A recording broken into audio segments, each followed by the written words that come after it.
Manchester City are still alive here. Balotelli, Aguero! Back, Fuchs, and the ball in behind Damian Vardy! It's 11! It's heaven for Jamie Vardy! You are an ostrich. Well, your head must be in the sand. Is your head in the sand? Are you flexible enough to get your head in the sand? Now the fans are shouting every week, Louis van Gaal's army! Louis van Gaal's army! Feet after a fabulous start, the game just got away from you there. I have nothing to say. Nothing to say about the game at all. Drama from day one! This is the league we want to watch!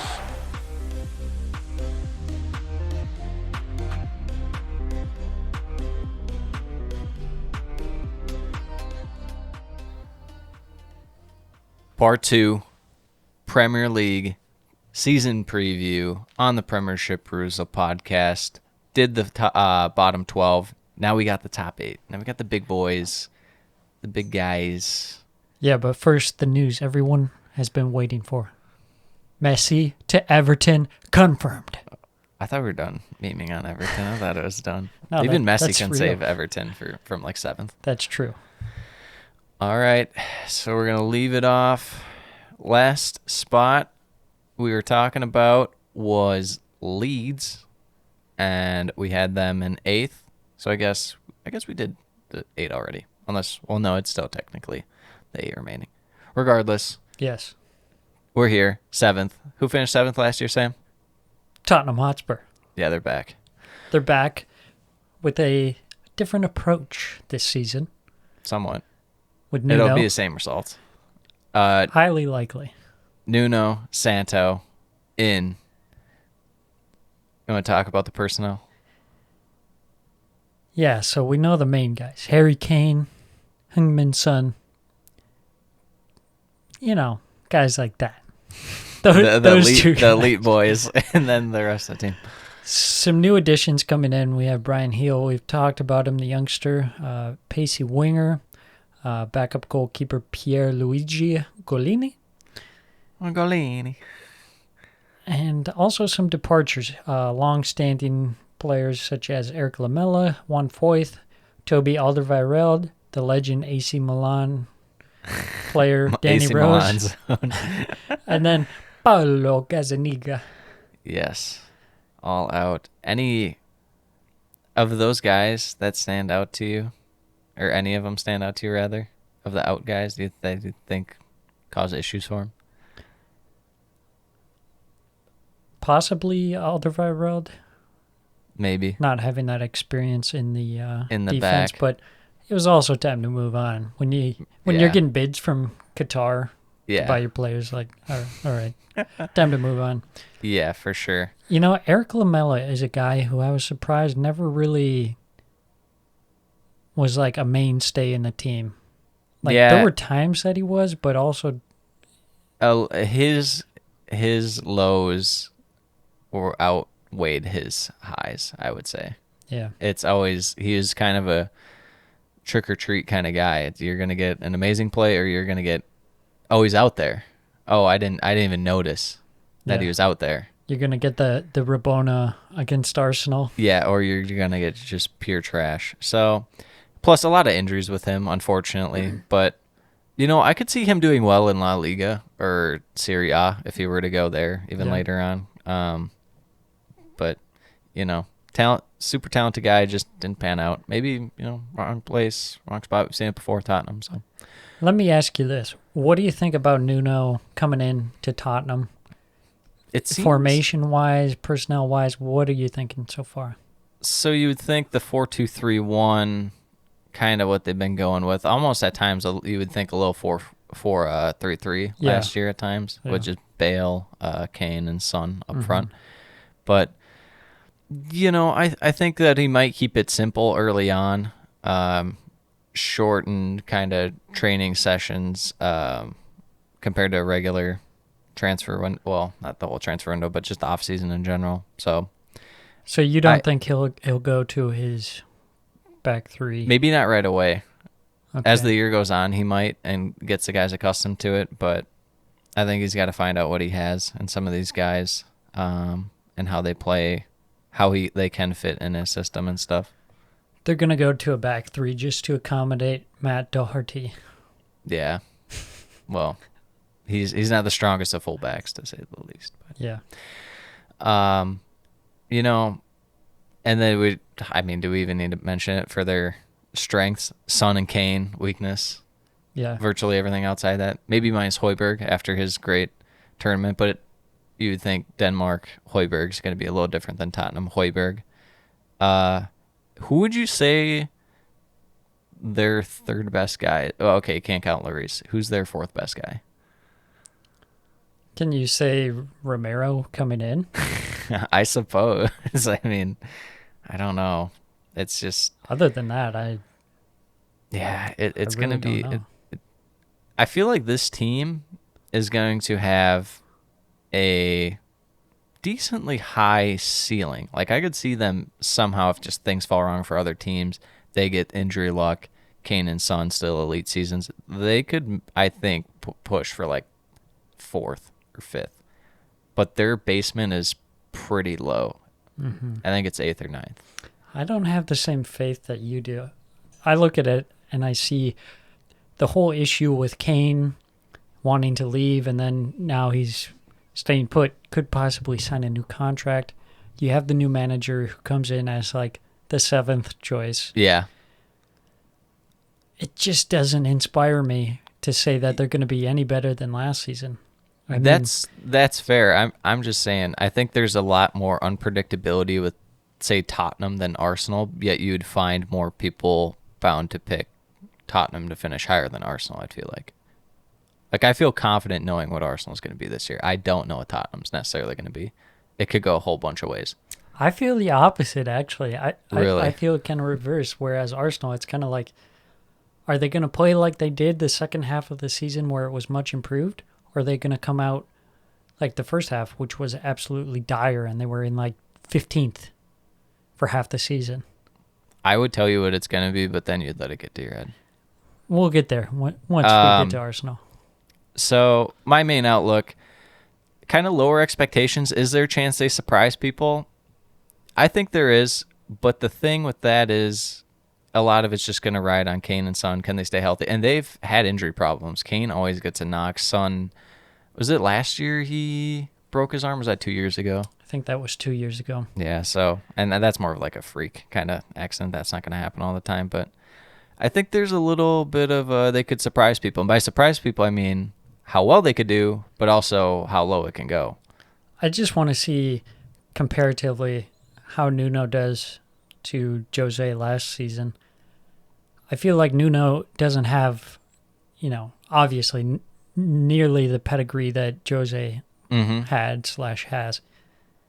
This is a big tipping point in his managerial career to show whether he's the real deal or not, I think. Absolutely. He has a lot riding on this.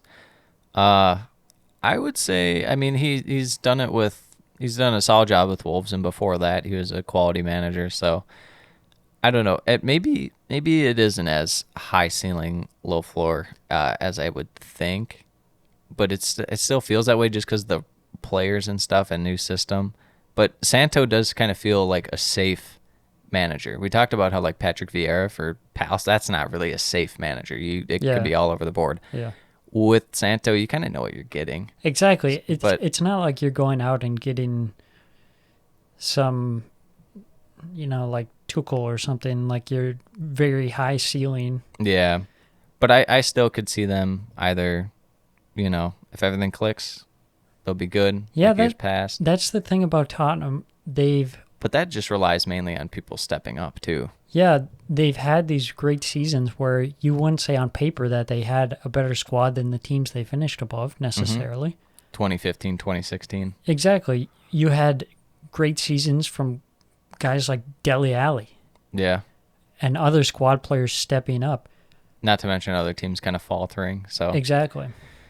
It would take some help outside of Tottenham is what we're saying, people, for Tottenham to kind of boost up a little higher than you'd think. And I don't know, it just feels like there's potential for it to be an uneasy season, which they're treading water, which is more kind of like your situation where it's like it's just kind of neutral, but it really doesn't feel good because it's neutral. It feels like you should be building on something with these elite players. Am I correct in that? Yeah, I agree. It's kind of like you're wasting Another the year. precious time of Son and Kane, who are, getting up there in terms of their career, in terms of age. Mm-hmm. You can't be constantly just kind of treading water, like you say. Yeah. You've got to start building, otherwise they're going to want to leave. Or maybe Kane and Son, they're content Being where they are. being where in they London. are, not winning, but it's good enough. They get paid well. Yeah. So, ceiling 4th, floor 8th, prediction 7th. Is there any last thing you want to say about Tottenham? No, my big thing is I'm just curious to see what kind of formation they come out with. Yeah. I think you're probably right about the 4-2-3-1, and maybe they'll switch it up depending on how the season goes. Because their squad is a lot different than Wolves' Yes. squad, too. Yeah. The quality and width the Wolves have, it's not amazing, but I feel like it's better in terms of defending kind of midfield wide players, not obviously attacking players. Obviously, Tottenham has much better players. But it just feels like, and then even in the midfield, like, you could have Højbjerg be kind of like your Ruben Neves, but he's not quite as good defensively in certain aspects. But that's mainly because they just rely on him to do everything. So maybe it would be better if you brought someone alongside him. They don't really have like a João Moutinho kind of guy that can facilitate from the back to the front, play people in behind and stuff. So I don't know. We'll see, man. And maybe this is silly, but also the Portuguese Connection, deal going on yes. at Wolves. Obviously, Listen, you're not any gonna have vibes, that. any vibes help.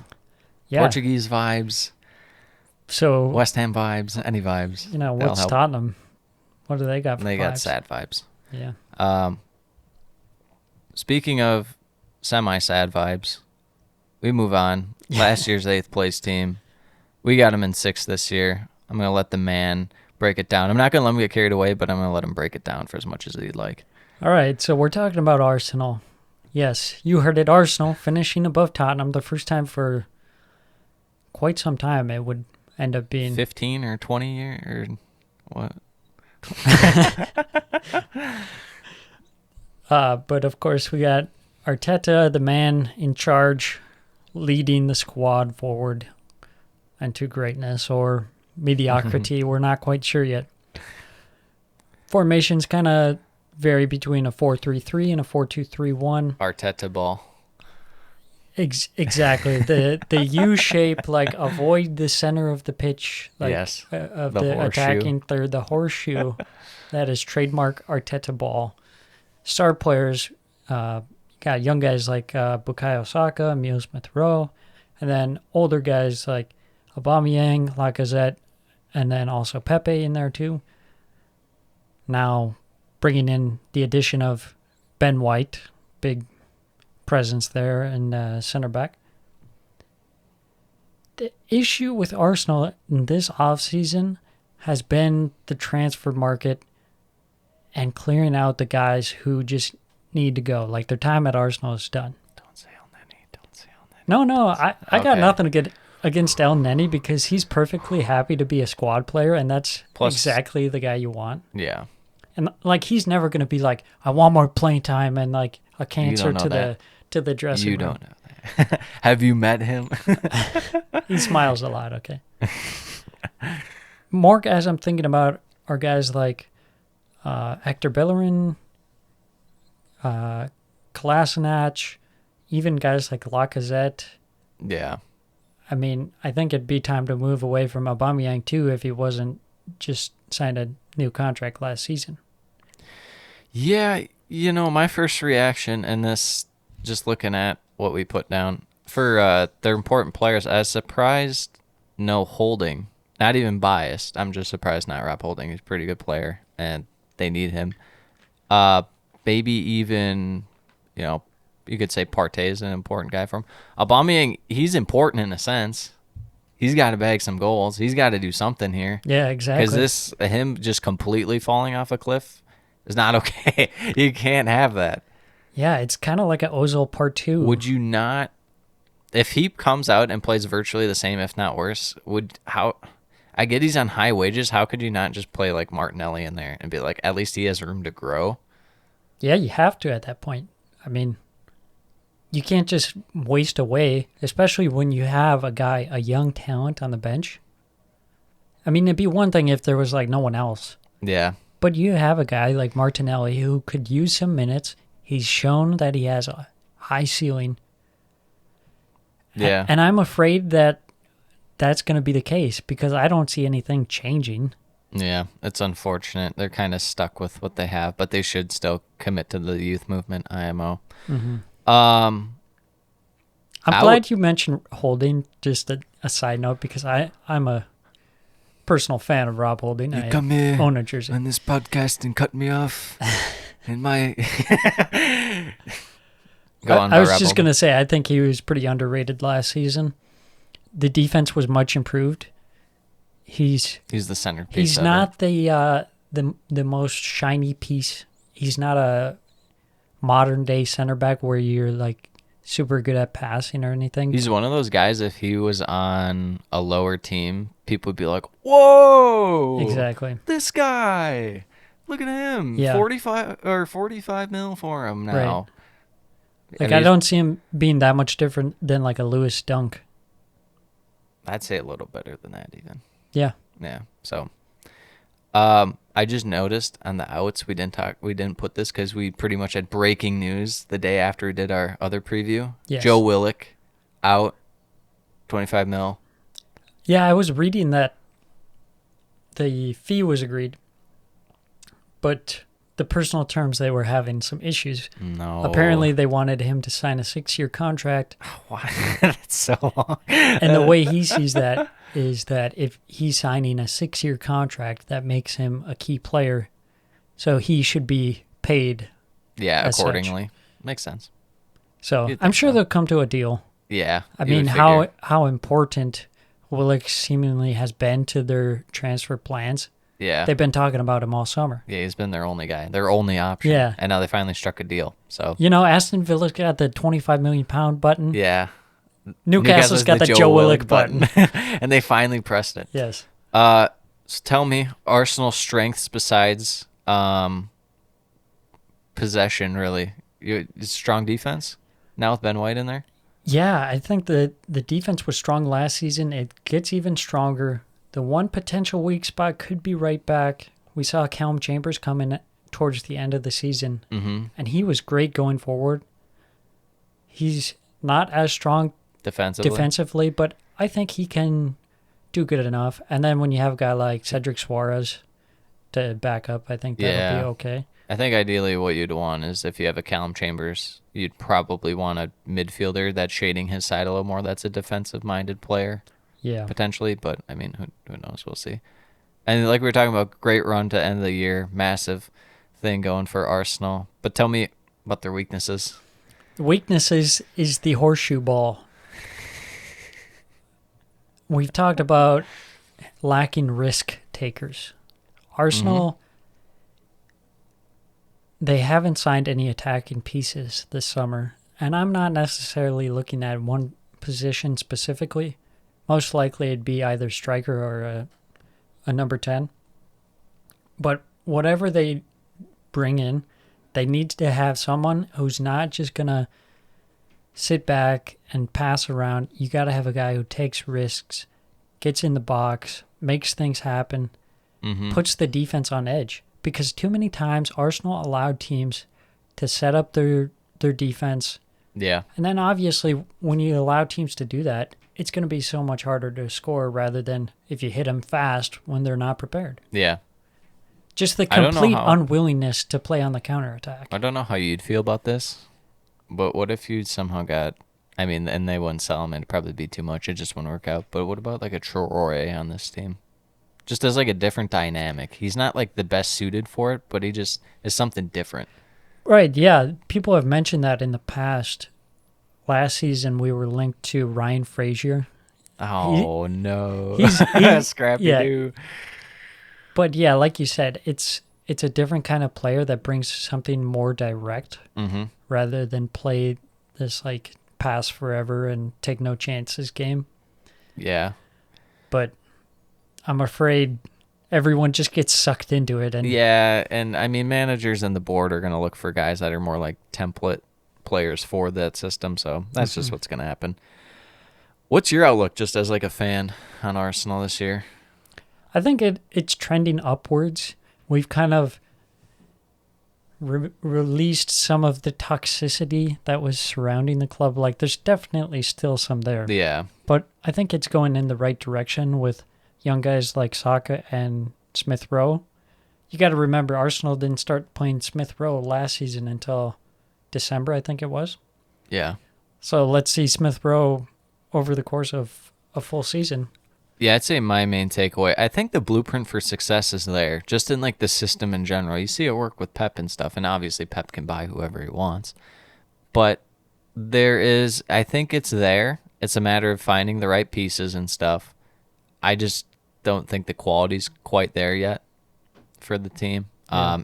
Mainly at 9 and certain aspects of midfield. I like Partey. I wish they had another guy who's maybe not necessarily a 10 to go with Smith Rowe, but like maybe an attack-minded 8 would be nice for them. And then my other main outlook is going to be Emile Smith Rowe's development. I think he could become a really good player in the Premier League. And I think Arsenal go as far as he can go this year. Which, I mean, let's look at it. Ceiling, I say 4th or 5th, around there, and then floor 8th. So virtually the same as Tottenham, but we have them at 6th. I just feel like they're a little more safe than Tottenham, just because even though they started off bad last year and they finished amazing, a lot of times what happens with that is the next year they're still like right in the middle, if not with a younger squad, slightly better. Yeah, they're kind of in a different process of rebuilding because Arteta has been there for a couple seasons now. Mm-hmm. So, like, you know what system you're going to play, whereas Tottenham might still have to work that kind of stuff out. Yeah, and I mean, they finished great last year.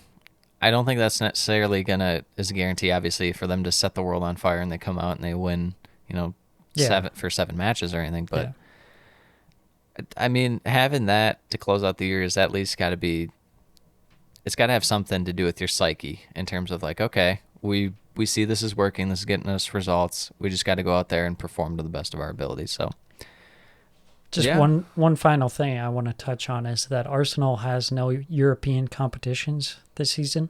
That'd so be I nice. think that will be a big help that you don't have to focus on Thursday night. So you're saying I can only watch El Neni in the FA Cup or Carabao Cup? Well, he'll probably start the season in the Premier League. Oh my. Yeah. Let's go. Yeah. Because who was that on Chelsea that Was it Loftus-Cheek? Loftus-Cheek that completely took out Thomas Partey in a preseason friendly? You know what the problem with that is? Not Loftus-Cheek, because Thomas Tuchel told him to give more than 110%. So he's out here, studs up tackling in preseason games. Wow. That's all I got. There was that other one. We'll get to Leicester and stuff, but that one on Fofana was oof. Yeah. Moving on. Who do we have next? Coming into 5th spot, the top 5. Liverpool. Probably a lot of people were thinking, Liverpool? 5th? Even last season, they had half a team and they finished 3rd. Tell me more, Hank. Same personnel. We got Klopp, 4-3-3. We got Salah, Mane, Firmino kind of dropping off a little bit in terms of key players. Obviously, Robertson, Van Dijk, Trent Alexander-Arnold, their main guys. Konate coming in to slot alongside at the center back position, slot alongside Van Dijk, but out Gini Wijnaldum. Big piece. That's a big loss. Some guys that they had on loan the last couple of years, Harry Wilson, Marko Grujic. I'm surprised they let Grujic go, even just for like that he's a depth piece, and I mean he can play midfield, but I don't know. I worry about the depth again. You saw last year it didn't go well, and you can sit there and say well, that's just by chance. These guys aren't injury prone or anything like that. It's like, how do you not go and get more people unless you have full faith in some of the academy guys, which at times last year were serviceable. I don't know if when you're a team that's won the Champions League and the Premier League in the last 3 years, if you want to be relying on academy guys. Yeah. So If I'm Liverpool and after last season we finished third, somehow we managed to finish third, I'm thinking, yeah, you're doing some like crosses, some Hail Marys and everything, and Yeah. then you get across the finish line and you're third. You're like, praise. like that was probably their goal. Just finish the season, stay in the Champions League, and then we can Yeah, Look then at- we'll reboot. look at things to yeah, fix. Yeah. And what they do? Virtually nothing. Konate is a good player.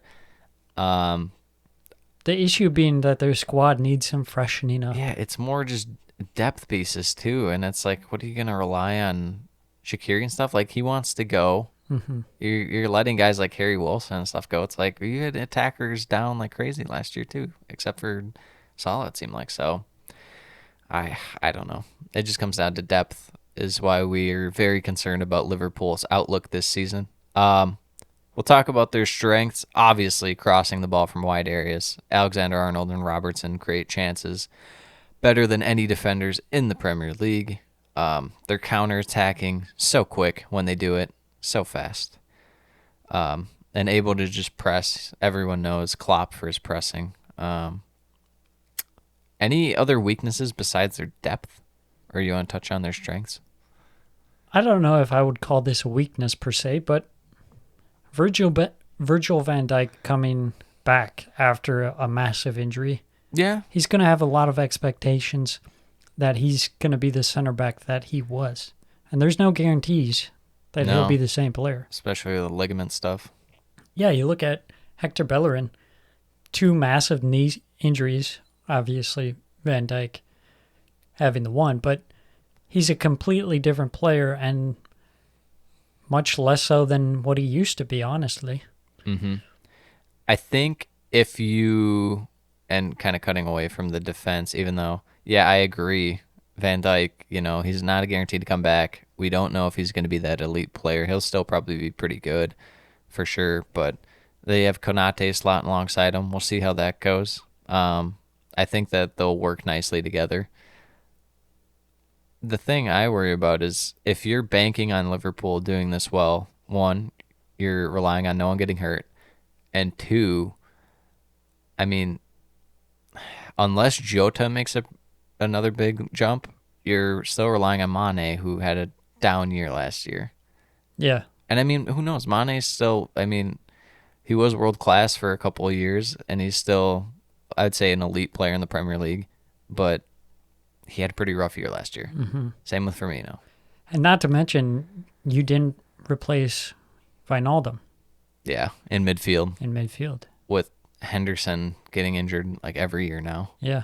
and he might even leave too at the end of the year or something. So I don't know. The outlook for Liverpool is a little more doom and gloom than I think people are willing to admit. And that doesn't mean they're not going to be good this year. They easily can. They have Mo Salah. Yeah, I think it shows it well. We have the ceiling as champions, floor as 6th, prediction 5th. So we feel they're closer to their floor. Yeah, and I think that comes down, as we've been saying, depth. Simply depth. I don't know if I can trust your team. Even like Alisson will get hurt for stretches. It's like when your goalie's getting injury prone, it's rough. So, and it's not like they have less competition this year. Still in the Champions League. Right. Still in the Carabao Cup. Still in the FA Cup, Premier League. So I just wonder, my outlook on the year is, when does the lack of depth show? Because it's going to. It's got to. And then, are we just nearing the end of an impressive run and people aren't talking about it? I was just going to mention, I get the feeling this is winding down the Klopp era. Yeah. I think after this season could be the end. And a lot of times people don't realize when this stuff happens, because you don't see it in the moment. It's just kind of over. Yeah. If you think with like Man U and stuff, it's just you don't like, even though Alex Ferguson left, you're like, oh, they got Moyes, and they got the same squad. A lot of people backed them to be champions, and then it's just kind of over. Yeah, and then you realize like, oh my God, this squad needed to be refreshed like 5 years ago, and no one did. And then we're put back so far because not only do we have a new manager, we have to rebuild the squad. Mm-hmm. And you see how long it's taken Man U to even come close to being champions again. How about when you don't have faith in the manager anymore and then you got to fire him and bring in a new guy to implement a system? Yeah. And then the guys that guy just brought in might not be relevant anymore. Exactly. So, we hate to be doom and gloom, but I think Liverpool might be bringing it on themselves. Especially by not spending. You gotta... Yeah. You have to improve to, at bare minimum, continue on where How your much of it spot comes is. down to they still have faith in like other guys that they've signed, like Minamino and the Greek guy, I'm blanking on his name, that they're just like, okay, we can use those guys, or if it's more, oh man, those guys didn't really work out, that's not the approach we're going to take anymore. Those guys remind me of Liverpool signings of like 5 years ago. Europa League, Yeah, Liverpool. guys that are just not good enough. They're not Liverpool quality. Yeah. Well, it'll be interesting to see with Liverpool this year. Like Sam said, we have ceilings champions, bottom 6th, prediction 5th. So we'll see. We'll see. Moving on, the team that can't get it done, worth saying they're going to finally get it done this year. Will they make us look dumb? Probably. Yeah. Last year, 5th. This year, we'll have them in 4th. It's Leicester City, Sam. Let's start off with the personnel. Brendan Rodgers, excellent career revival after he was outcast from Liverpool. Went over to Celtic and did some amazing things, and now He he's even had moments at Celtic where people were questioning him because remember he lost to like the Gibraltar team in Champions League qualifiers. yeah, early on in his tenure. Yeah. He's come into Leicester and he's looked a perfect fit so far for them. He's just maximized this squad and turned them into a consistent contender for the top 4. In terms of formation, they can go 3 at the back or 4 at the back. Legendary player Jamie Vardy leading the line. We've talked about, are we nearing an end of the Jamie Vardy era, potentially? And then a young talent in James Maddison. He's been linked away to move to Arsenal, but nothing has come up so far. Other players, we got Tielemans, Barnes, Ndidi, and then we got some new guys coming in. Brought in Daka from Salzburg, Soumare and Ryan Bertrand on a free. Couple older guys leaving, Fuchs and Morgan. How dare you forget Matty James, Matty James. And Matty James. Strengths. Take it away, Hank.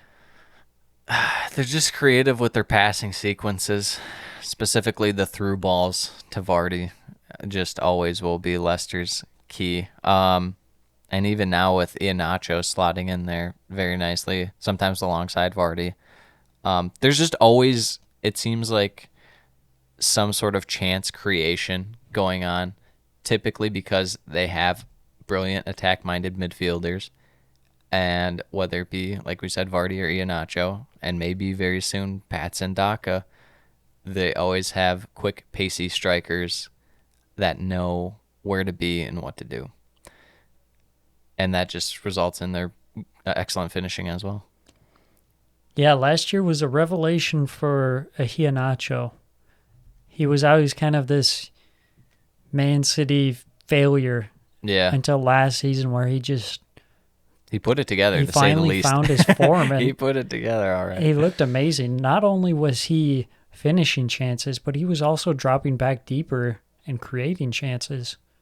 Mm-hmm. Just becoming even more invaluable to this team. I mean, I don't think anyone expected that to happen. Most people probably wrote him off a long time ago. Yeah. I know I did. Yeah. He made some people eat their words with his play. And I think that's just mainly being around a guy like Jamie Vardy. you can see it wear off on him. He knows he's just a smarter player than he was when he got at Leicester and when he's at Man City. A lot of times at Man City he's just kind of being set up and he's there, you know. Yeah. At Leicester, you're going to generally have to make your own play, you know, even though they have great players setting you up and stuff. You're still going to have to do more than if you're at Man City. So, Right. If we're looking at the weaknesses of this team, it's going to be the defense. Even though they have good defensive players, it feels like just at times, whether they lose games to teams that they should beat, or occasionally they just give up way too many goals to great teams in big games. It just feels like the defense, maybe even a little bit on the goalie. Schmeichel's getting a little up there. He's not as elite as he used to be. He's still a good goalie, serviceable, but he's not quite as good as he used to be. Would you say that that's fair to say that their defensive lapses and defending the counter is their main problem? Yeah, I think that is their main problem. You have guys like Fofana and Soyuncu who are great young defenders, but they show their inexperience at times when they should just clear the ball, and instead they try and dribble it or make a stupid pass, and it results in a chance for the other team, possibly a goal. And they just need to kind of patch up those areas. A guy they missed last season was Johnny Evans, who spent a lot of time injured. This season, they're looking to bring in Yannick Vestergaard just to kind of shore up that defense. Yeah, that's a newer rumor. For I think it was like 15 mil from Southampton. They're talking 15 about. million pounds, and I think that makes a lot of sense. He's not a very mobile center back, but he's a sound defender. Yeah. And having him with a guy like Soyuncu who can be more mobile and have the passing range, that would work perfectly, especially since Fofana broke his leg. Yeah. Terrible break, literally and figuratively, for them. So they're going to have to bring in someone on short notice to fill in for Fofana. The way I look at it with them is it really just comes down to, are they going to achieve it or are they going to blow it again? I think if you get a good run of form and health from guys like Harvey Barnes and James Maddison, who spent a lot of time injured last season, if those guys can stay fit for most of the season, they should have no problem finishing fourth.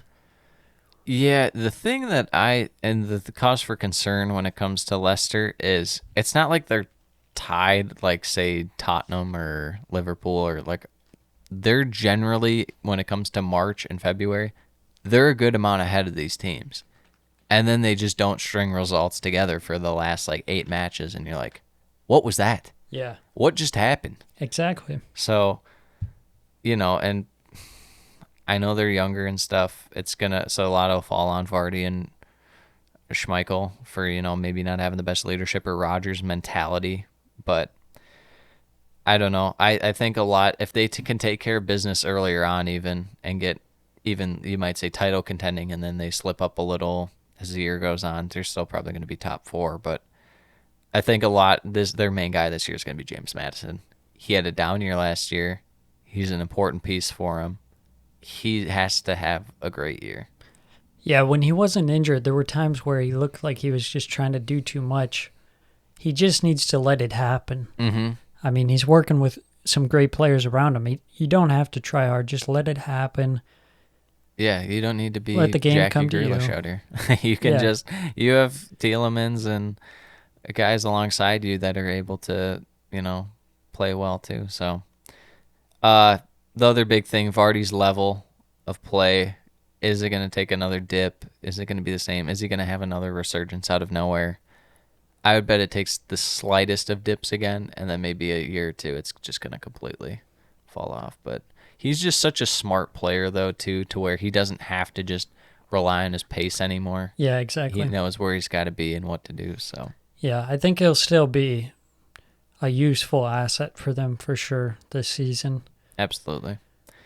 And then just Rodgers' tactics changing. If they do kind of commit to the 2 strikers, 3 at the back a little more, or if they're just going to stick with the sound 4-2-3-1. It'll be interesting to see. Maybe it's just he goes by matchup again, so he's takes more of a pragmatic approach to it. But so we're thinking ceiling probably 3rd or 4th, floor 7th. Prediction, we're going to go 4th. We're going to say they get it done this year. Yep. Moving on. We got last year's 4th place team slotting in here at number 3. It's Chelsea. We got Thomas Tuchel at the helm. First full year. Little 3-4-2-1 action. You know the big boys. Conte, Mount, Jorginho, Dave S. Billy Queta. Potentially some people stepping up this year. Maybe a Ziyech. Maybe a Kai Havertz. Maybe a Timo Werner. Maybe a Romelu Lukaku. Yeah. In Lukaku and an English guy with a fake Italian-sounding last name to be the third-string Bettinelli or something. goalie. That guy. He's not real. Out. Tomori. Honestly, good for Chelsea and Tomori and Milan. A little loan to purchase there for about 25-30 mil. Billy Gilmore on loan. Be nice to get him some experience. Be nice to get him some experience. Sam's over here adjusting his mic. Victor Moses. Moses. He's still at Chelsea. Chelsea legend, officially out. I think he went to Spartak Moscow or Turkey. I forget. And other Chelsea legend, Olivier Giroud. Just Premier League legend in general. Once a blue, always a blue, some say. Yes, as always. So a decent bit of business out. Not really much in besides the big kahuna, Lukaku.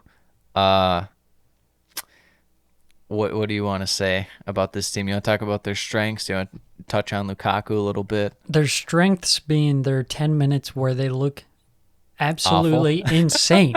No, absolutely Oh, you're talking insane. about when they're hot. When they're just clicking on all gears. Yeah. It looks amazing. But then, unfortunately, that goes away. Yes. There's 10 to 15 minutes of And you have this isn't a real professional team. Timo Werner missing 10 chances and no one scoring goals. And you wonder why they spent 80 mil on Kai Havertz. The German frauds.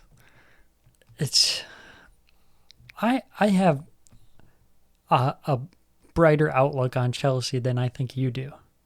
Is that right? Because I think they are a strong contender to be the champions. I think they are too. I didn't think it really so much before Lukaku. And maybe I'm putting a little too much on Lukaku. Serie A, back to Premier League's got to adjust. New system, new teammates. Maybe I'm overrating it a little bit.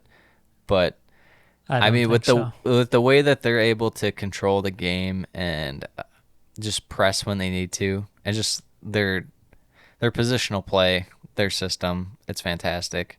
Having just a proven 9, Yeah. and not just a proven 9, because that's the biggest understatement in the world. Probably like a top 5 striker right now For sure. for this team. That's amazing. Definitely. See, even before the Lukaku, You had a little faith? I still had some faith because I could see Werner or Havertz putting it together. Last season was a tough year. I think this year they could get settled in better, but when you bring in Lukaku, I think if you're not in the title race for like a good at least half of the season, it's going to be a failure in my eyes. Oh, absolutely. This kind of feels a little like 2014 Chelsea. No, 2013 Chelsea when they brought in Diego Costa, and it Yeah. kind of felt like, okay, now they got a guy. They can contend for titles. They already had the defense. Now they just needed that guy because Torres was the weak link at the Yep. time. That's kind of what this team feels like. Doesn't See, it a that's little the bit? difference between a team like Chelsea, whereas they see their glaring weakness being striker, Yeah. and a team like Arsenal, where they're like, okay, so yeah, our defense was pretty good. We're going to make it better, and we're going to ignore the fact that our offense wasn't very good last season. Yeah. What are you going to do? Chelsea's just more ruthless. They really are. Like, With that Russian money. yeah, a guy like Aubameyang, he's not going to be in the Chelsea team. No. Where would he fit? Who would he play over? Exactly. You have a different guy coming in. There's pushing a him reason out. that Arsenal are looking at Tammy Abraham. Yeah. Tammy Abraham can't even get time at Chelsea sometimes. Yeah. So, but regardless about that, what would you say their main weakness is on this team? I think it's just not executing the system. Yeah. Because when the system works, the team works.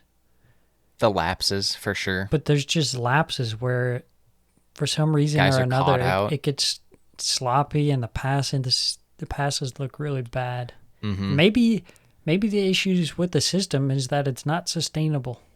Potentially. That very well could be the case. I think one thing is Chelsea are so deep, but at the same time, it's like if a guy falls out of order, it's kind of finding, well, who's the right guy to fit that and finding the right thing.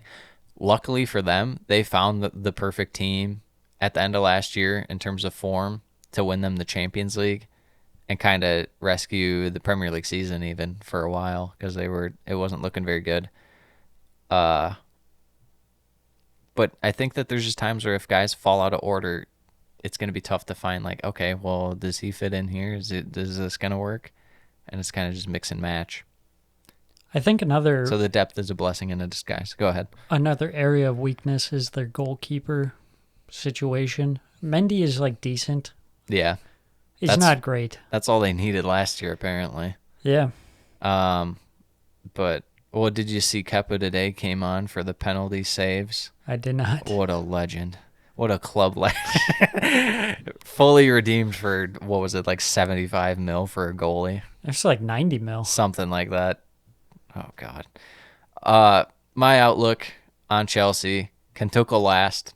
We've seen it where Chelsea will just not do so well, and then the manager's just instantly gone. Yeah, he could be gone within the first half of the season. Wouldn't even roll it out. Wouldn't be shocked.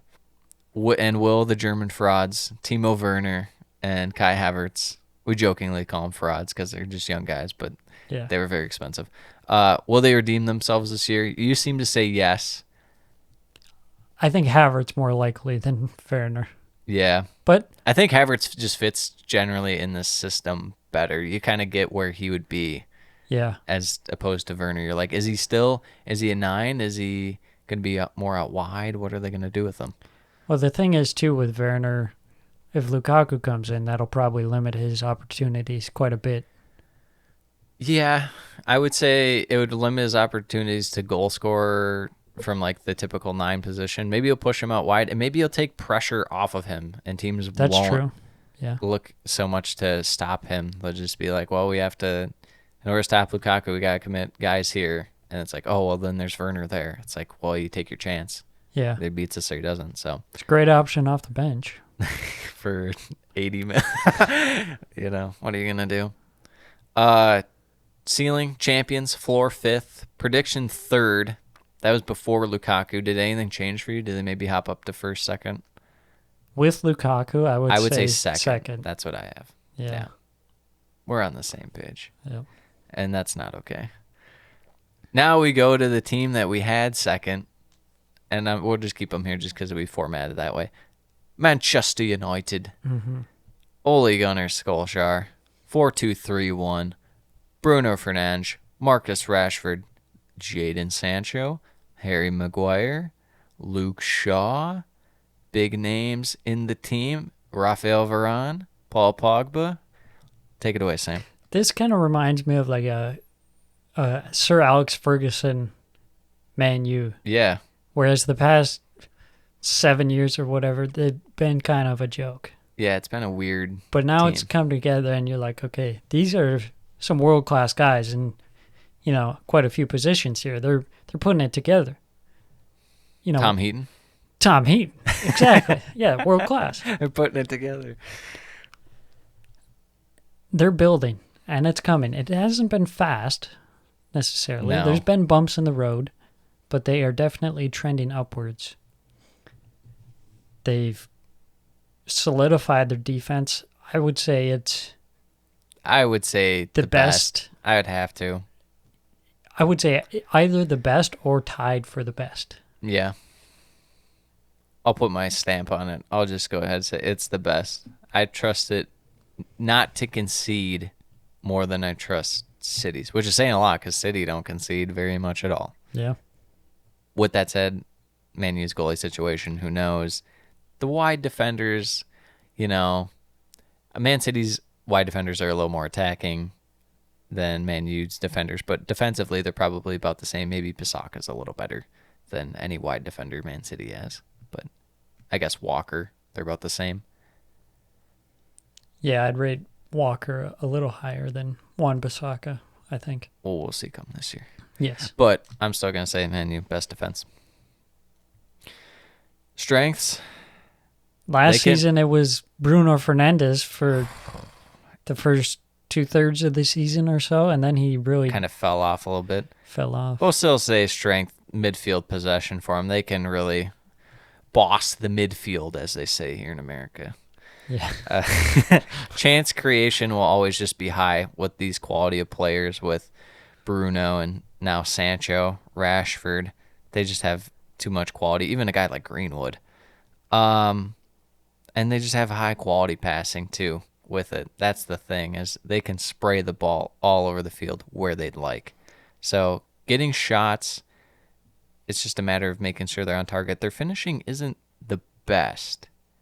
They make a lot out of the possession, but they're lower in the goal to shots on target ratio than most of the big boys. So that's a little, and maybe you just chalk it up last year. Whatever reason, it was lower. It's an outlier, but do you think that's maybe a cause for concern a little bit of finishing? Yeah, that was the one area that I noticed last season where they would be possessing the ball really nicely in the midfield, and the passing was quite superb, Yes. so to say. But then you're saying, like, they're not really doing anything with this possession. You look at their chances. Oh, yeah, they had the ball the whole half, but they didn't create any clear-cut opportunities. Mm-hmm. I don't know if that's necessarily going to change this season. Maybe with Sancho coming in. Yeah, maybe with Sancho, the dribbling, his creative dribbling might, which was an issue for him last year at times too, their creative dribbling, but they're bringing in Sancho now. I think maybe that eases it up a little bit, and it'll get him easier chances. Say they get Sancho in these spots, and then he can make some moves, bring some defenders in, swing it over, But, yeah, I would say Sancho ideally will, there's room for improvement, and I think Sancho will slot in nicely there. I think Man U just lacks that true number 9. They lack a Lukaku, honestly. They have Cavani and I was going to say, what about Edison Cavani? Rashford and Greenwood, but they're not a typical that 9. guy. Well, Cavani's a 9. Yeah. But he's a little older, not quite the player that he used to be. But no, you're right.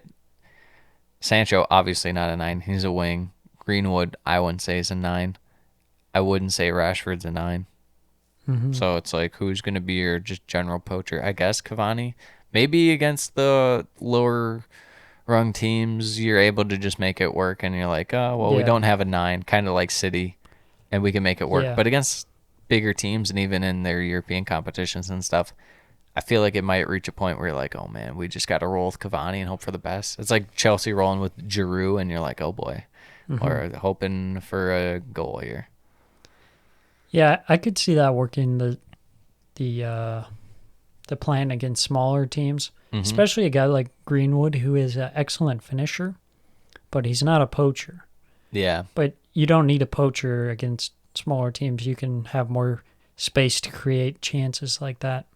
Yeah, for sure.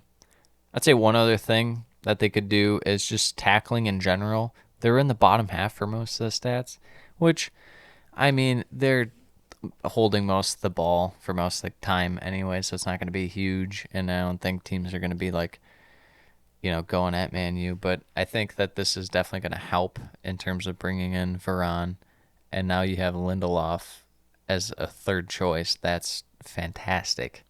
The emergence of Luke Shaw getting in better form with England will only help, I believe. So I'd say my main outlook, the first thing you got to ask is Sancho, and now he's going to translate what his effect is going to be on this team. Talked about the dribbling, and he should help with that. But how good will he be, Sam? Because people keep saying Premier League not ready for Jadon Sancho. Yeah. They ain't ready for him. It's like, okay, is he ready for the Premier League? Are we sure? I mean, he'll be good. I think he'll get double-digit assists, and we'll see about the goals. I'm sure they'll come. But I think people might need to pump the brakes just slightly. Yeah, I agree fully. I think he's going to have times when he struggles for sure. And he's the kind of player where he could potentially try to do too much. Oh, absolutely. And that just makes it worse. Exactly. And everybody's going to have the spotlight on him, and he's going to try and dribble through 5 guys every time. And at times you just got to... Less is more. Less is more. Same thing with James Maddison. Exactly. When you try and prove yourself too much, especially with Sancho having the price tag that he has. For sure. Bruno, end of year or early Bruno? That's another big one. What are they going to get? You'd like to think that, oh, well, he got the summer to rest. It's like, nope, he was in a tournament.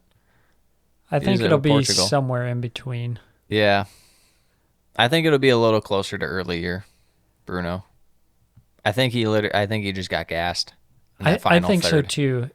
Everything was going through him. Even this year, I wouldn't be surprised if he's less gassed because you can rely a little more on Sancho and stuff. But they won't have Rashford, too, in terms of playmaking and creating goals and stuff. So another thing that'd be nice is if a guy named Pogba, if that guy maybe stepped up a little when it comes to creating chances and stuff. Yeah. So Fernandez, last season, he said that he wanted to play every game.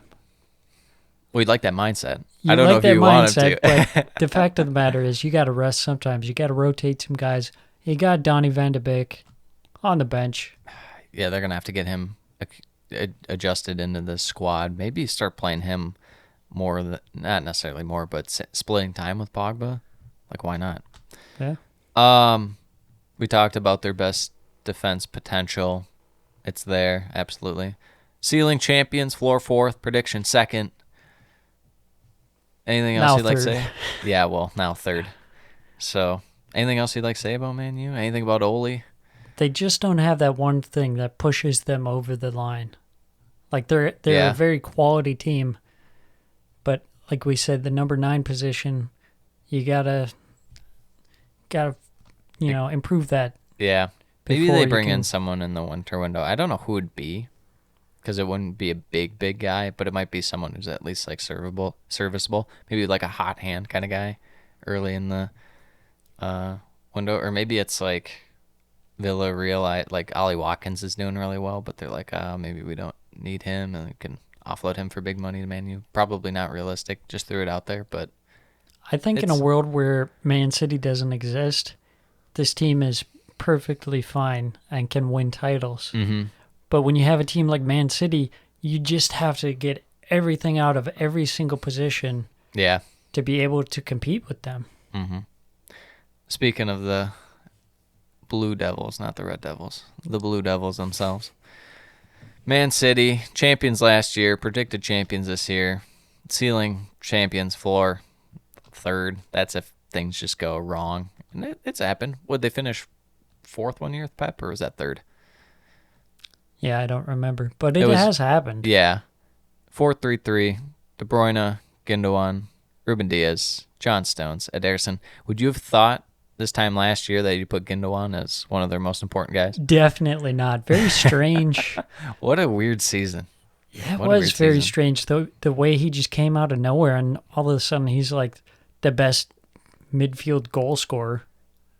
Yeah, Very strange. it really was. But that's just Man City in a microcosm, is that they have so much quality talent. Even when you don't have production from some guys, You're going to find it in you're other going to find places. it in some other place, even if you don't expect it. Exactly. In Jack Grealish, Jackie Grealish. England's beloved son. Out Angelino, Eric Garcia, the legend Sergio Aguero, and now Leeds legend Jack Harrison. You know, it's funny, though. We predicted that Jack Grealish would leave, right? Didn't we? And that Harry Did- Kane would stay. Oh no, that was when I said what's a better fit or what's more realistic. I guess I said what's more realistic. We didn't like come out and say that he was going to, but we said what's more realistic, and we said Grealish over Kane. Which, and now it's looking like Kane is going to stay. Yeah, I think when we talked about it, I officially said neither would, just because I figured it'd be too little, too late in terms of the approach. But hey, man, kudos to Man City for getting it done for Grealish. Yeah. Strengths, obviously, possession and positional play. It's their system. Their passing's going to be fantastic. Their chance creation's going to be at the top, if not the best. And their weakness, simply, it's just kind of that 9. I mean, you can get away with it when you have the quality they do because they have amazing attacking players, just not the typical striker. Which is confusing why you would buy Jack Grealish and not Harry Kane. Grealish is just one of those Guardiola kind of players, and that's what they got in this system. But you can look at Man City, and it's very much like Spain's national team, where it's like there just isn't that clinical 9 that you think of when you're thinking of Premier League football. The guy's just going to bag you goals. I think the thing is, too, they don't even need a Harry Kane. They don't. They just need a guy who's more serviceable Wilfred Bonny. Gabriel Jesus. Wilfred Bonny. Hey, don't talk ill of the come Bonny. on, Wilfred Bonny. Score some goals for Swansea. We'll go wild, wild, wild. That's the new intro. Yeah, they really don't. They just need someone, almost like you'd hate to say like a Jamie Vardy, but someone kind of like that. It's just, what you're getting out of them. You don't need a ton. That's what you'd think Aguero, but not to be. Yeah, is there anything you want to say? Because all I would say, my outlook for the year is just, this is hard mode for Pep, aka win the league with no 9, 2 out of 3 years. Yeah, I think the thing is that every year, and I don't see this changing anytime soon, Man City will be expected to win the league. And that's just kind of given. The thing is, the goal is Champions League, the elusive Champions League. All the resources that this team has, yet they still haven't won a Champions League. It's hilarious, to be honest. It is very hilarious. I would wonder, and I just put this on here, not even as a joke or anything, but like lackadaisical, or are they just too good for that this year when it comes to the Premier League? Like, can they just actually sleepwalk through this and be like, all right, another one, here's 90 to 100 points. Yep, chalk it up. It could be, but I also think they could also be caught off guard. So I think it's happened before. They did it last year, or not last year, the year before when Liverpool won it. Yeah. Where they just let it slip a little too far. Yeah, and they thought, we got this. Maybe a poor run of form, and that just kind of sets you back just a little bit too far. A loss to Norwich in the second week. Yes, exactly. Yeah. Honestly, though, last season they started off pretty poorly. Yeah, and then they just had the unbeaten streak, which was insanity. Yeah, exactly. So, is there anything you'd like to say about Man City before we wrap up the review part, or the preview part, rather? I think it's getting harder for them now that we have United and Chelsea. United and Chelsea putting on more pressure to be legit title contenders. Because last season, Chelsea obviously were not a title contending team. No, even going into the year, I don't think anyone thought that. No, Frank, it was like exactly. Maybe top 4. You try and get there because they got there the year before, but you don't really see it. Then they hit the gas and they're like, Thomas Tuchel, we're trying to win now. Mm-hmm. Enough of this, like, bringing in we're going to build the chemistry, and it's like, no. Happy fun times. It's like, okay, win. Yep.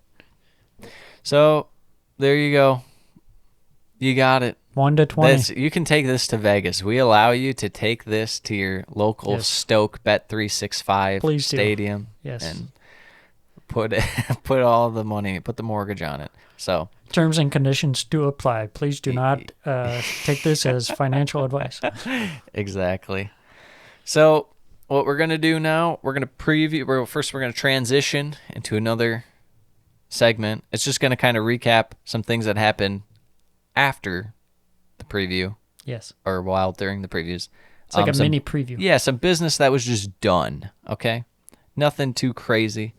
Tonzebe officially to Villa. Juraj Kukučka to Watford. Josh Sargent, the American, to American Norwich. Marys. Armando Broja to Southampton. Nice center forward on loan from Chelsea. Depth center back brought in. I lied.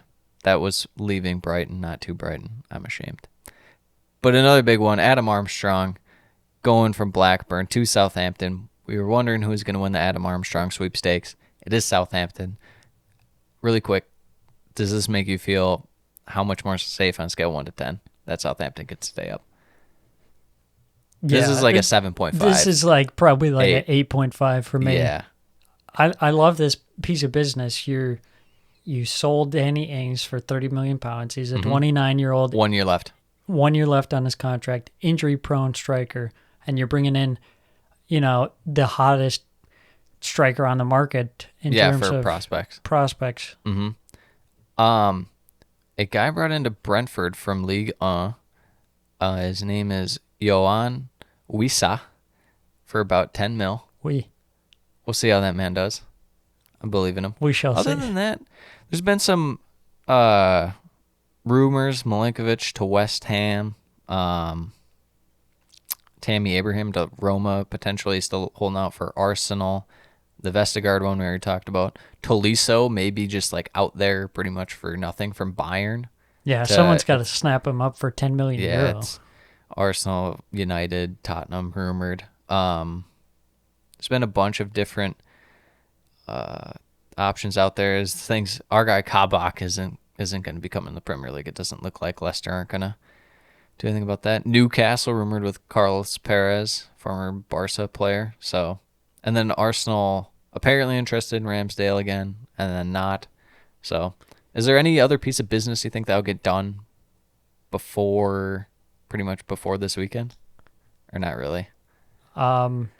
Before, no. After, yes. You think there's any big names, or not really? It'd just be kind of like smaller. Tammy Abraham. You think Arsenal or you think Roma? I'm gonna say to Arsenal, and I'm not gonna tell you why until we get it into our match day 1 predictions. Okay. All right. Should we just get into it? Let's get into it. Friday. First match of the season. Brentford, Arsenal. Brentford, home team. The new boys. It's going to be a big one. What are you looking for in this game? I'm looking to see if Brentford's offense is the real deal, if it's Premier League quality or if it's just another great championship team that can transition to the Premier League. It's going to be tough for him because we talked about how Arsenal's defense is one of the better defending teams. This will be a tough task for him. I would suspect the thing to watch is going to be how, first off, Ben White comes in, how much he's on the ball.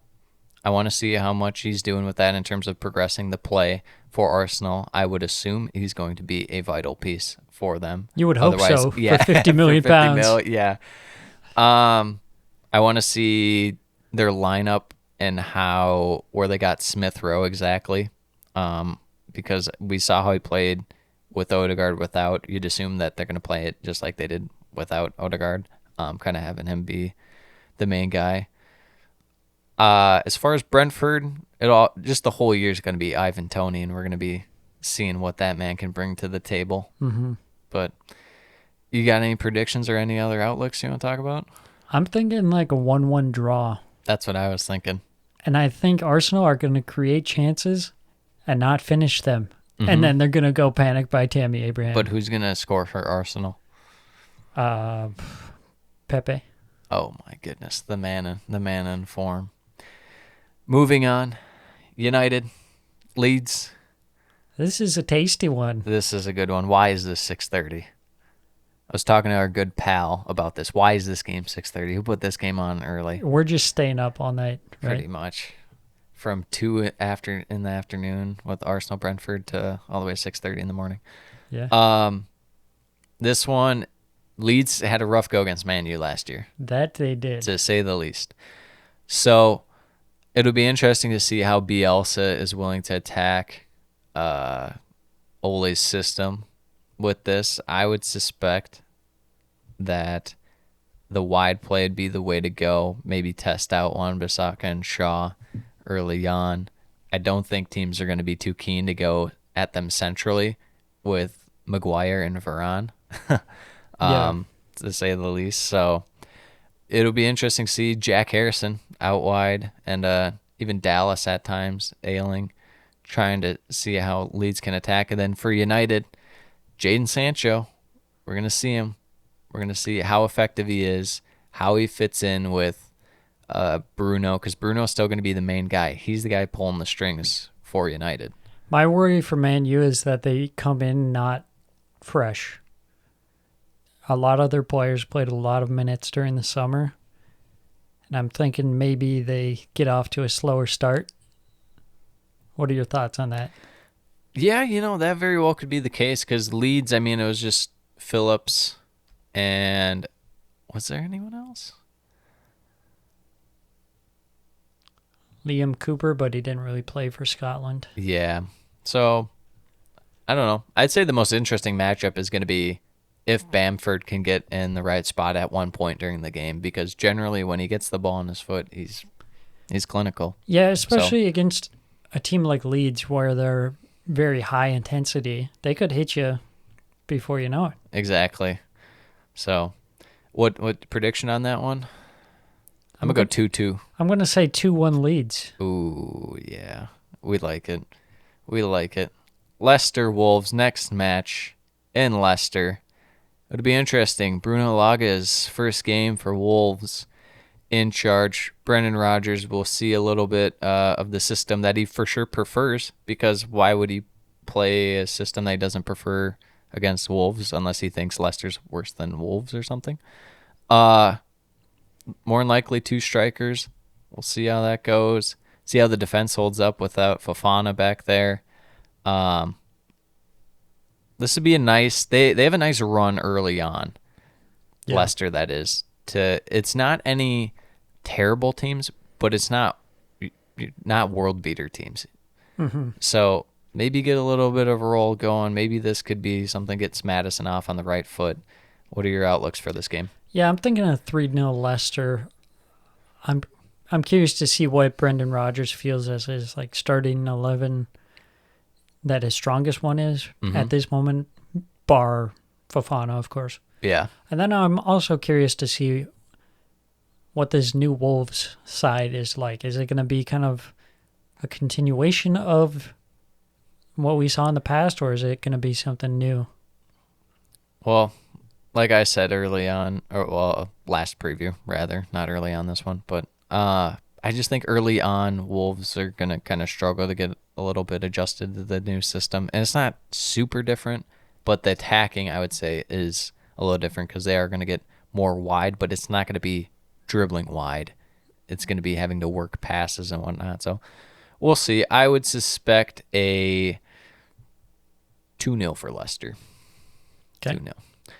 Moving on, Chelsea, Palace, at the Bridge. What are we thinking here? I'll let you start the preview. Well, we've been talking up Crystal Palace, but this is a good reminder that it's still Crystal Palace. And I think they're going to have a hard time going up against Tommy Tuchel, who's going all out. I mean, he was going all out for the Super Cup today. They played when Tuchel took over last year at one point in March. And honestly, I think that was one of Chelsea's best-looking games. And obviously, different system, different manager, different players for Palace. There's still that thing going through your mind. It's like, yeah, we beat this team. We know what to do. We're going to be able to take care of business for Chelsea. But then you could say maybe that catches them off guard and one thing goes Palace's way. We've seen Chelsea poop the bed against Burnley in the opener before. Yeah, that's true. I'll say Chelsea 3-0. I was going to say Chelsea 3-0 as well. I think they're just much more refined side than what Crystal Palace are. I think Crystal Palace will see truly maybe after October-ish or something. They just need to get it going. It'll probably be mid to late October, if not even early November, before we get an idea about Palace. So, Yep. Watford Villa. This is going to be kind of a strange game at Vicarage Road, the storage unit stadium Storage unit, there yes, is. absolutely. It'll be interesting to see. I feel like this has a potential maybe to catch Villa off guard just because no Grealish. You got to get adjusted with new guys. Yeah. I'm going to go, and Watford, I mean, it's their first game back in the Premier League, maybe a little amped up. I'm going to go with a 2-1 Watford. Yeah, I think, honestly, I think that's a fair shout. It's not so easy to replace that superstar. Yeah, Even if you bring in quality guys, it's just not the same. exactly. Because you have to play a gonna completely different. It's going to take time. It's going to take time for those guys to gel and to find what works for you. So, you have a prediction for that one? I'm maybe going a to say draw. 2-2. 2-2. Everton, Southampton. This is a game where I could see it being like 3-3. I wouldn't be surprised. Everton, Southampton at Everton. What are we thinking for this preview? What are we looking the outlook on this one? When I look at Everton, I wonder, are they going to be as bad as I think they are? And that's what I'll be looking for is like, what is Everton doing this season? They might just be the enigma team this year. We really don't know what they are. Yeah. With Rafa, they have some good guys, but they don't really fit. It doesn't really make sense. I think I it don't know. could go bad. Oh, we talked about that. I said they could surprise people just like Tottenham. And surprise goes both ways, good and bad. I'm talking like match week 1 fans are booing bad. Yeah. I could see it. That's why this is part of the surprise. I'm quite concerned for their sake. As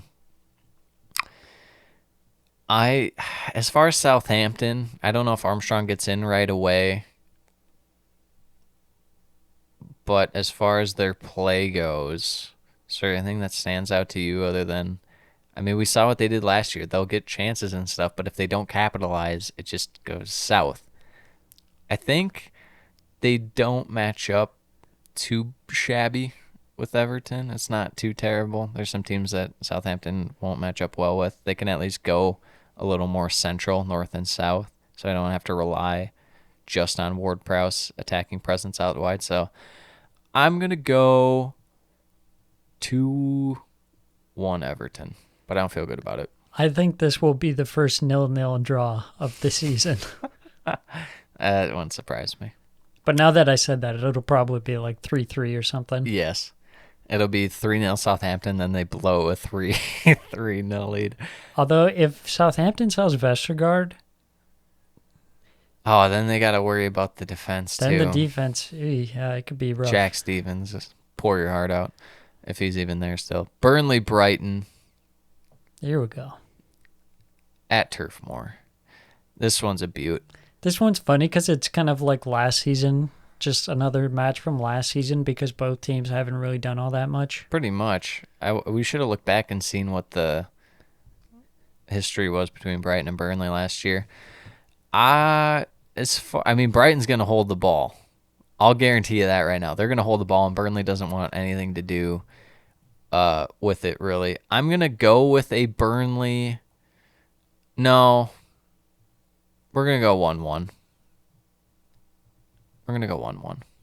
I'm going to say 1-0 Brighton. Fair enough. I think Fair Burnley enough. is just going to be really dire this season. They very well could be, and I don't think people see it coming. The sand and then you is- pulled it up, and it said Burnley had won one of their last like seven games against yeah. Brighton. So, yeah, I'll still go with a draw there. And then this game. Who put this game on at 11:30? Norwich, Liverpool? And I'm proud to be an American. Josh Sargent hat trick. Anything's It's possible. only a matter of whether he scores 3 or 4 in my mind. Well, it's whether he scores 3 or a second hat trick, 6. Yeah, So, might as well. yeah, Liverpool will go 2-0. We'll go 2-0. We'll go with the Mo Salah goal, and we'll go with the cheeky Van Dijk header. I'm going to say 3-1. Timu Pukki gets one. Yeah. Respect. Newcastle West Ham. I'm going to be amped for this game. This is my kind of game right here. Yes. At St. Absolutely. James. It's going to be hopping. Oh, yeah. In my house, that is. Oh, yeah. Is there anything that stands out in your mind as far as this game? What stands out? I think Newcastle might be I think they might be looking able better to. They than might what be. you expect. They might catch West Ham out a little bit, and I worry. West Ham plays quick, but they play quick in attack. They're not always the quickest in defense. Yeah. I'm gonna go with a 1-1 draw, but it's gonna be a great game. There's gonna be a bunch of chances. I'm going to say 2-2. Respect. Callum Wilson and Joelinton. No. Callum Wilson and Fabian Schär penalty. Joe Willock. No. Yes, off the bench, super sub. Tottenham City, the marquee game of the weekend, Sunday morning. We're gonna find out right away about Nuno and his system, what they're gonna implement. Yeah, I don't it's like feel being very put good to the about. test right I don't away. feel good about it for Tottenham. It feels a lot like when Emery took over at Arsenal, and then they had to play Chelsea and like City right away and stuff. And Yeah, it just was like, City oh, first, but Yeah, it was like, oh my gosh, who Yeah, put that was- together the schedule? that was very brutal. scary. Yeah. We got Guendouzi just like running around all over in the midfield, like, oh, Yes. jeez. Trying to press super hard. I wouldn't be surprised if this was like, if it ended up being like 2-2, because didn't Man City lost last year to Tottenham, and that's what kind of sparked Man City's run, did it not? Yeah, I think so.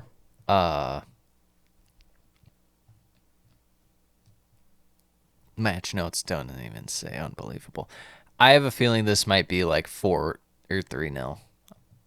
Yeah. I'm gonna In go the 3-0. last two seasons away to Spurs, Man City lost Lost 2-0 in both matches. I'm going 3-0 for City. They're gonna do Man City things out there. I'm going to say 3-1. Okay. Harry Kane penalty. I was gonna say Harry Winks. Winks. Harry Winks Galazzo. The cheapest player in fantasy Premier League you can get. Which is true. All right. That's the preview. Yeah. That's going to be the preview of the season, the preview of the first match week. It's been a long summer, but it's that time again. It's time for the Premier League, the thing we've all been waiting for. And the next time that you hear from us, we're going to be through match week 1. Unbelievable to think we're here. Let's get pumped. Let's get it. Next week, we're going to be bringing down the reviews of the game. We're going to be previewing match day 2 games as well. Mm-hmm. Sam, why don't you tell us where they can find us on Spotify and YouTube? Spotify, YouTube, Google Podcasts, some other ones that are in the description of the YouTube video.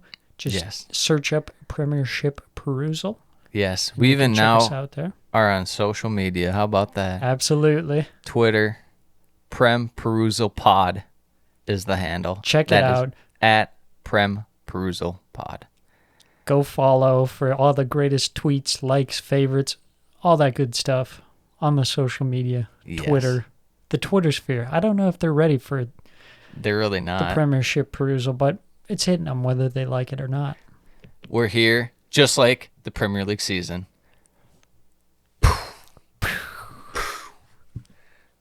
Let's go.